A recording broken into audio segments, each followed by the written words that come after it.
नमस्कार, फाइटर समाचार में आपका स्वागत है। पेश है आज 16 जुलाई सुबह 6 बजे राजस्थान की खास खबरें।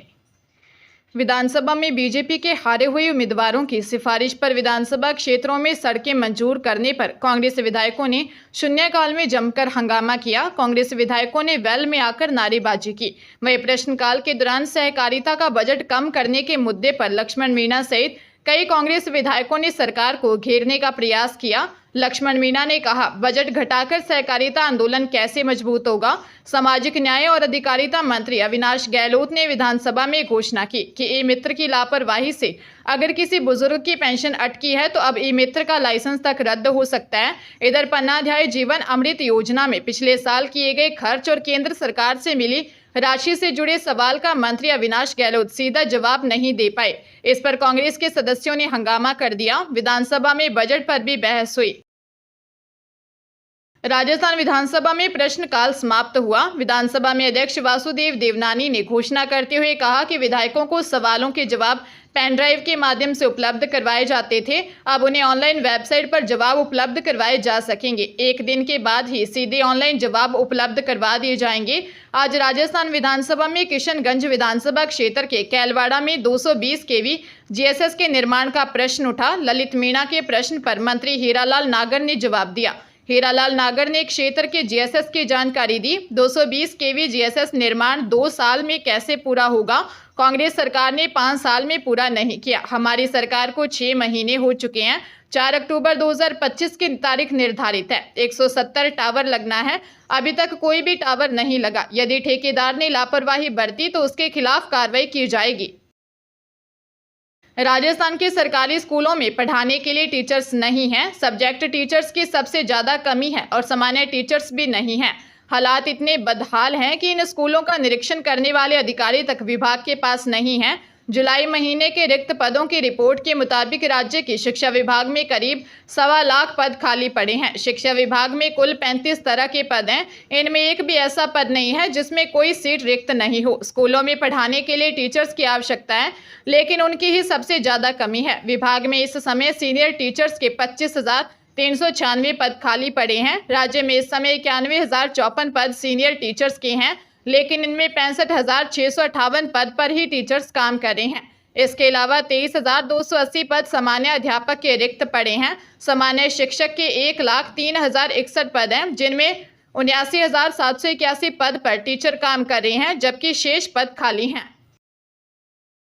भाजपा को जल्द नया राष्ट्रीय अध्यक्ष मिल सकता है। बतौर अध्यक्ष जेपी नड्डा का कार्यकाल समाप्त हो गया है। बता दें कि जेपी नड्डा का कार्यकाल जून 2024 तक बढ़ा दिया गया था, लेकिन उन्हें सरकार में स्वास्थ्य एवं परिवार कल्याण मंत्रालय की जिम्मेदारी मिली है।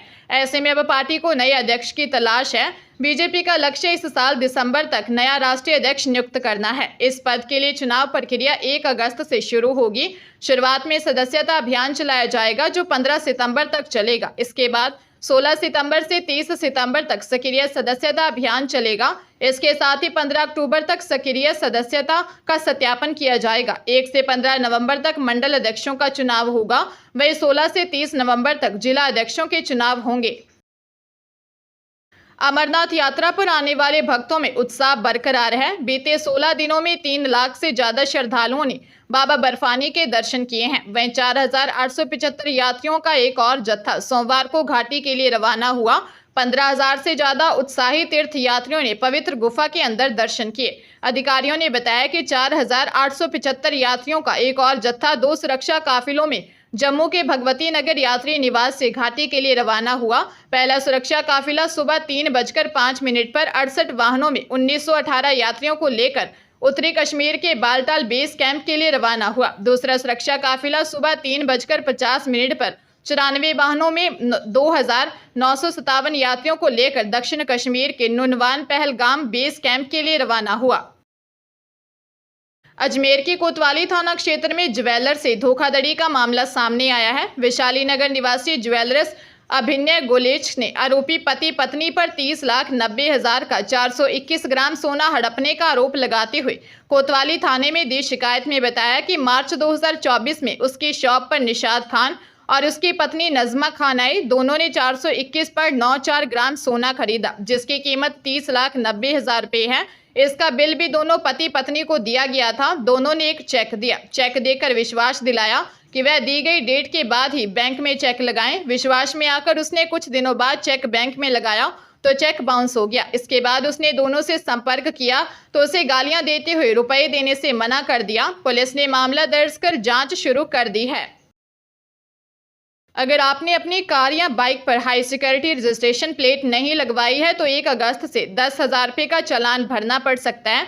अब महज 15 दिन का समय शेष बचा है। प्रदेश में 25 लाख से भी ज्यादा गाड़ियां हैं जिन पर हाई सिक्योरिटी नंबर प्लेट लगनी है। इस कवायद में गाड़ियों के मालिक ऑनलाइन और ऑफलाइन दोनों ही विकल्पों में परेशान हो रहे हैं। जयपुर या अन्य शहरों ने नौकरी करने वाले बाहरी राज्यों के लोग जिनके वाहनों का रजिस्ट्रेशन राजस्थान का नहीं है, वे भी HSRP के लिए ऑनलाइन आवेदन नहीं कर पा रहे हैं। जिस सियाम पोर्टल से HSRP के लिए आवेदन किया जा रहा है उसमें स्टेट वाले कॉलम में आंध्र प्रदेश, गुजरात, असम, दिल्ली, कर्नाटक, मध्य प्रदेश, ओडिशा, राजस्थान, उत्तर प्रदेश, उत्तराखंड और पश्चिमी बंगाल के अलावा और अन्य किसी स्टेट का नाम नहीं है।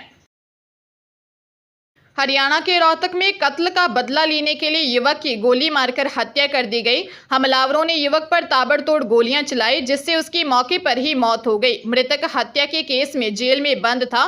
कुछ माह पहले ही वह जमानत पर बाहर आया था। पुलिस के अनुसार गांव सीसर खास निवासी नवीन ने महम थाने में रिपोर्ट दी कि वह ठेका गांव सीसर बड़ेसरा रोड पर स्थित शराब ठेके पर काम करता है।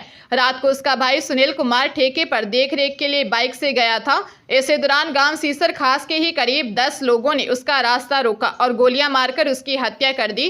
वारदात के बाद आरोपी मौके से फरार हो गए। पुलिस ने शिकायत मिलने के बाद सचिन उर्फ भोलू, बलराम उर्फ मोंटी, सोहन उर्फ सोनू, अजय, अंकित, विजय, कृष्ण, सुनीता, सचिन, केला, पूर्व सरपंच जय भगवान, शमशेर और अन्य सभी निवासी गांव सीसर खास के खिलाफ केस दर्ज कर लिया है। बांसवाड़ा जिले में रोड क्रॉस कर रही एक महिला को डंपर ने टक्कर मार दी। इसके बाद भी चालक ने डंपर को नहीं रोका। इधर मौके पर कुछ लोगों ने जब यह हादसा देखा तो वह एक बारगी दहशत में आ गए, लेकिन बाद में ग्रामीणों ने डंपर का पीछा किया, लेकिन चालक ने डंपर को नहीं रोका और दौड़ा ले गया। सूचना मिलने पर अर्थूना पुलिस घटनास्थल पर पहुंची। पुलिस ने मृतका के शव को मोर्चरी में रखवाया है। पुलिस की ओर से आरोपी चालक की तलाश की जा रही है। थानाधिकारी नगेंद्र सिंह ने बताया कि अर्थूना इलाके में हादसा हुआ है। महिला कौन है, अभी इसकी शिनाख्त के प्रयास किए जा रहे हैं। वही सामने आ रहा है कि अज्ञात वाहन की चपेट में आने से महिला की मौत हुई है। पुलिस की ओर से पूरे मामले की जांच की जा रही है।